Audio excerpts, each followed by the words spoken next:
ये लेक्चर जारी है। तो नेक्स्ट हमने देखना है conditional equation. Conditional equation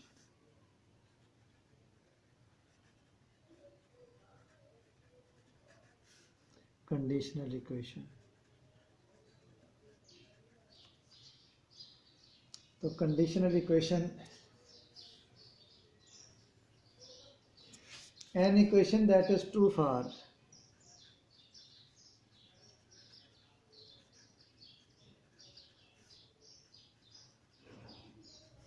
that is true for one or more values of variable, one or more values of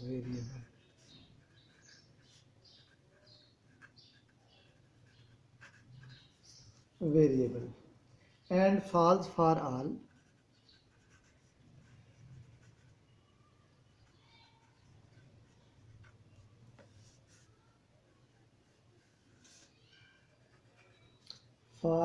other values of the variable.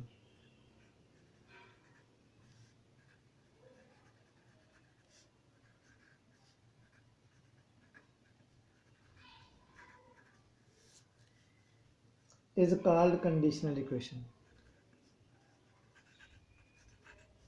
Conditional equation.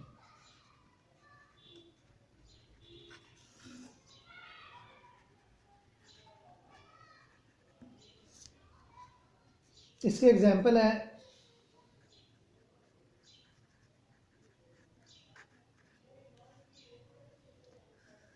7x + 8 = -30। यहाँ से ये सिर्फ एक वैल्यू के लिए जो है वो ट्रू है। यहाँ से आप वो वैल्यू मालूम कर सकते हैं। मसलन यहाँ पे आप देखें ये -8 के साथ 8 जो है वो माइनस करेंगे दोनों साइड्स पे, तो क्या आ जाएगा, इधर ये आ जाएगा -21, तो फिर उसके बाद 7 के साथ डिवाइड करेंगे तो ये -3 आ जाएगा। तो सिर्फ -3 के लिए ये इक्वेशन जो है वो ट्रू है, इसके अलावा और किसी वैल्यू के लिए ट्रू नहीं है। इसीलिए ये कंडीशनल इक्वेशन होगी कि एक या एक से ज़्यादा वैल्यूज़, लेकिन महदूद वैल्यूज़ हैं, जैसे आप कह लें 2, 4 जितनी भी हैं, उनके लिए तो ये ट्रू है, लेकिन बाकी तमाम वैल्यूज़ के लिए अगर ये इक्वेशन फॉल्स है तो हम इसे कहेंगे कि ये कंडीशनल है। उसके बाद नेक्स्ट फिर आइडेंटिटी आ जाती है। ये आपने डेफिनेशन फर्स्ट ईयर में 5वें चैप्टर में पढ़ी हुई है। An equation that is true for any value of the variable, an equation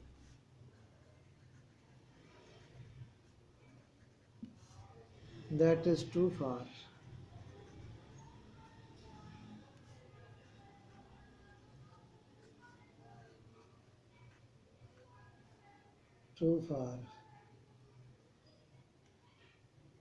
any value of the variable, value of the variable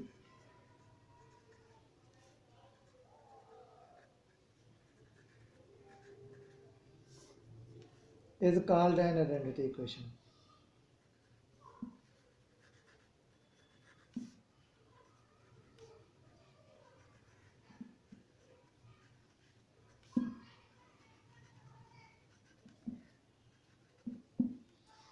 Equation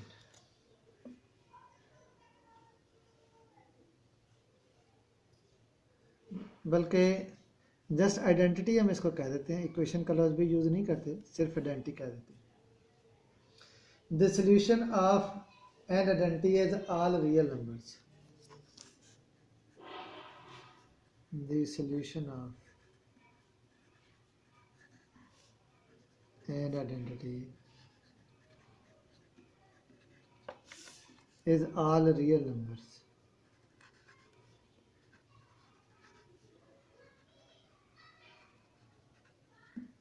Real numbers. Example इसकी कंसिडर कर लें, इस टाइप की होगी कि 7y + 14 = 7 × y + 2। इसमें आप y की कोई भी वैल्यू पुट कर लें, दोनों साइड बराबर आ जाएंगे। तो इसकी पहचान यही है कि दोनों तरफ जब एक जैसी रकम होगी, इसको आप सिंप्लीफाई करें तो जैसी रकम इस साइड पे बिल्कुल वही जाना दूसरी साइड पे आ जाएगी। अगर कैंसिल करेंगे तो दोनों साइड पे 0 इज इक्वल टू 0 आ जाएगा। तो ये आइडेंटिटी की पहचान होती है। उसके बाद नेक्स्ट है contradiction.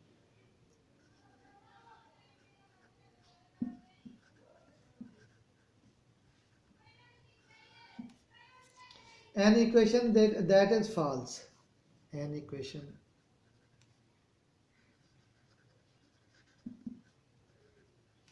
that is false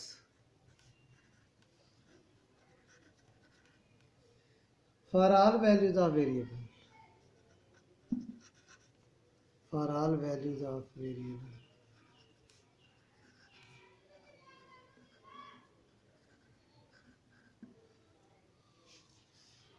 is called a contradiction.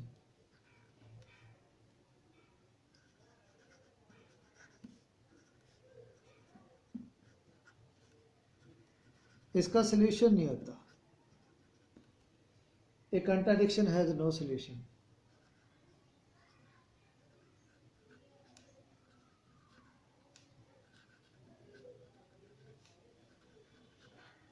No solution.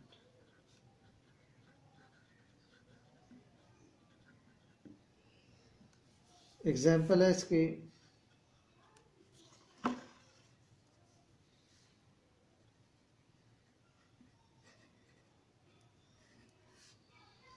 -8z is equal to -8z plus 9। यहाँ पे आप z को कोई भी वैल्यू दे दें, दोनों साइड्स इक्वल नहीं आएंगे।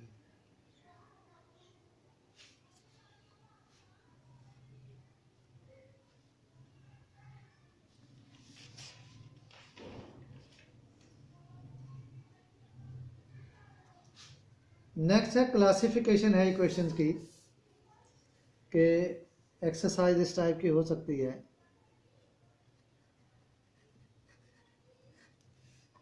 कि classify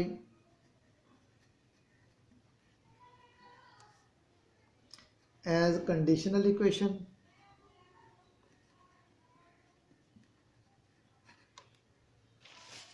as conditional equation,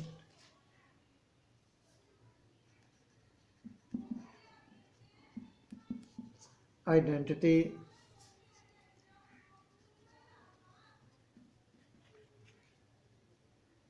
or a contradiction.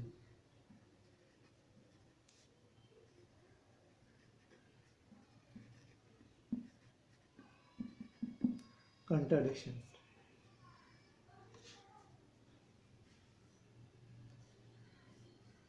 And then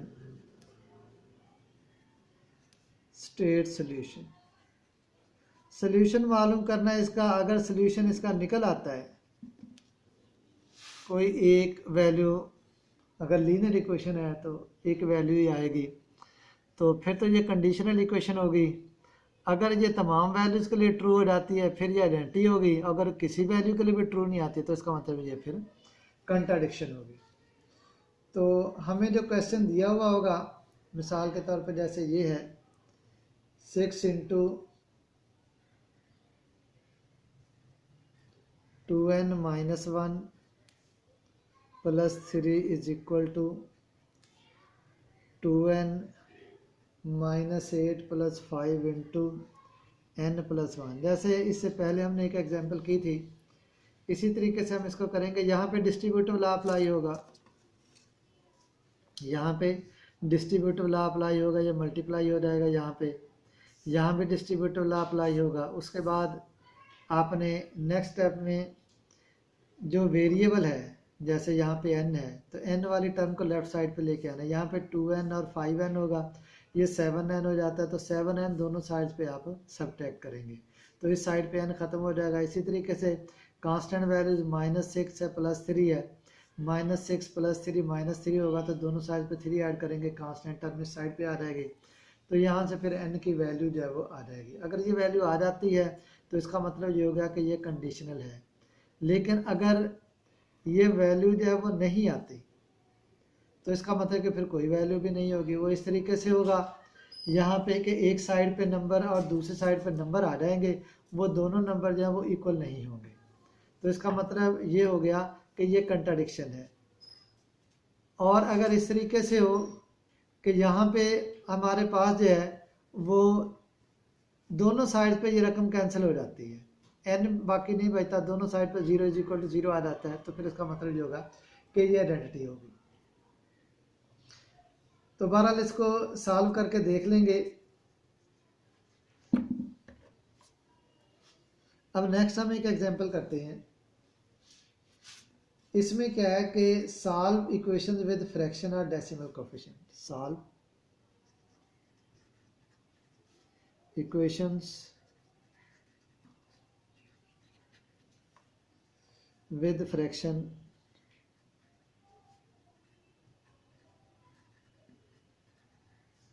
और डेसिमल।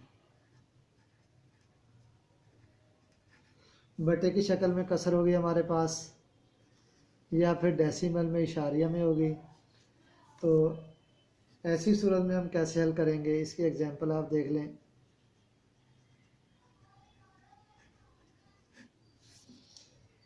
तो इसके एग्जांपल है 1/12 x plus 5/6 is equal to 3/4। तो यहाँ पे ये जो बटे में है 12, 6 और 4, 12, 6 और 4, इसका एलसीएम निकाल लेंगे, एलसीएम मालूम कर लेंगे। मसलन इसको पहले हम डिवाइड करेंगे, ये 2 पे तकसीम हो जाएगा, ये आ जाएगा हमारे पास 6, ये आ जाएगा 3, ये आ जाएगा 2, फिर हम इसको 2 पे डिवाइड कर देते हैं, ये 3 आ जाएगा, ये 3, ये 1, फिर 3 पे डिवाइड करेंगे, ये 1 आ जाएगा, ये 1 आ जाएगा और ये 1 आ जाएगा। तो 2 इंटू 3 ये 12, इसका एलसीएम आ जाएगा। तो इसके साथ हम दोनों साइड पे मल्टीप्लाई करेंगे, मल्टीप्लाइंग बोथ साइड। यहाँ पे बुक में एलसीडी लिखा है, तो लीस्ट कॉमन डिवाइज़र वही चीज़ होती है, जो लीस्ट कॉमन मल्टीपल है वही लीस्ट कॉमन डिवाइज़र होगा, सिर्फ यहाँ पे वर्डिंग का फ़र्क है। मल्टीप्लाइंग बाय एलसीएम, एलसीएम कह देते हैं हम, एलसीडी लिखा तो भी ठीक है, विच इज़ 12। तो 12 के साथ हम मल्टीप्लाई करेंगे, 12 into 1/12x plus 12 into 5/6, 12 into 3/4। तो ये आ जाएगा x plus 10 is equal to 9। फिर नेक्स्ट स्टेप में हमने सिंप्लीफिकेशन करनी है, तो x लेफ्ट साइड पे है, तो हमने 10 को दूसरी साइड पे लेके जाना है, तो 10 सब्ट्रैक्ट करेंगे दोनों साइड्स पे। यहाँ पे आप स्टेप्स लिख दें साइड्स पे, ये स्टेप्स लिख दें तो बेहतर है।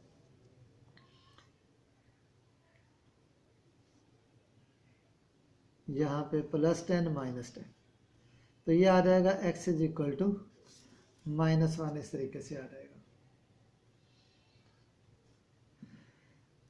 जबकि डेसिमल की अगर हम एग्जांपल की बात करें,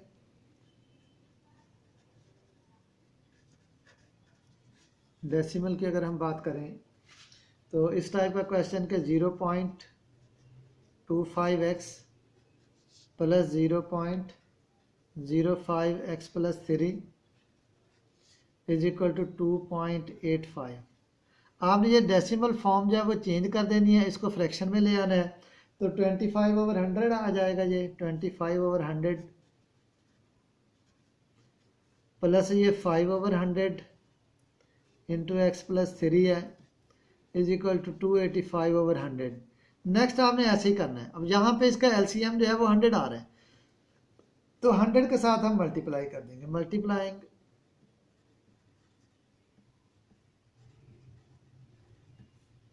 एलसीएम विच इज 100। तो 25x प्लस इधर क्या आ रहेगा 5 into x plus 3 is equal to 285। आगे से इसी तरीके से हल करना है, यहाँ पे डिस्ट्रीब्यूटिव लॉ अप्लाई हो जाएगा, 5x प्लस 15 हो जाएगा। फिर उसके बाद क्या है कि जो वेरिएबल टर्म्स हैं वो ऑलरेडी इसी साइड पे हैं, तो जो कांस्टेंट है जैसे यहाँ पे 15 है, तो 15 दोनों साइड पे सब्ट्रैक्ट कर देंगे और आगे इसको सिंप्लीफाई कर लेंगे। लेकिन एक चीज़ जो है इसमें वो ये याद रखें कि इसमें आपने स्टेप जो है ना वो बताने होते हैं, वो ज़्यादा बेहतर है, क्योंकि बाकी तो आपको ये आती होंगी इक्वेशन, आप स्कूल लेवल पे करके आ रहे हैं, तो साइड्स पे आप स्टेप्स जो है वो इसके लिखते जाएं कि यहाँ पे हम सिंप्लीफाई कर रहे हैं, यहाँ पे हम डिस्ट्रीब्यूटिव लॉ जो है वो अप्लाई कर रहे हैं, तो यहाँ पे हम ये ऐड कर रहे हैं, ये सब्ट्रैक्ट कर रहे हैं। तो वो जो हमने 4 स्टेप्स की बात की है वो जो पीछे, तो वो 4 स्टेप्स यहाँ पे जो है ना उनको फॉलो करना है। तो आपने जो है वो नेक्स्ट प्रैक्टिस के लिए एक्सरसाइज 2.1 एक्सरसाइज 2.1 जो है इसके क्वेश्चंस करने हैं। मैं आपको यहाँ पे बता देता हूँ कि आपने कौन से क्वेश्चंस करने हैं। आपने क्वेश्चंस करने हैं यहाँ पे प्रैक्टिस फ्रॉम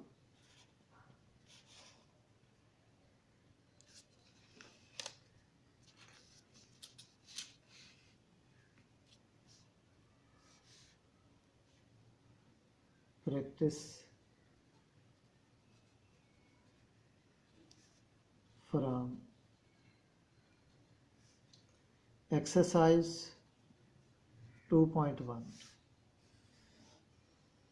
तो इसमें आप ये क्वेश्चन जो है ना वो करेंगे, 14 कर लें, 26 है, फिर उसके बाद 35 है क्वेश्चन, 38 है, 45 है, 70 है। बल्कि आप ये क्वेश्चन जो है ना वो कागज़ पे लिख के तो उसके फ़ोटो जो है ना मुझे भेज दें, ताकि मुझे पता चले कि आप सही स्टेप जो है वो कर रहे हैं। इसके अलावा स्टेप्स आपने ज़ुबानी याद कर लेने हैं, डेफिनेशन याद कर लेनी है, इक्वेशन को सॉल्व करने का तरीका जो है वो आपको आना चाहिए।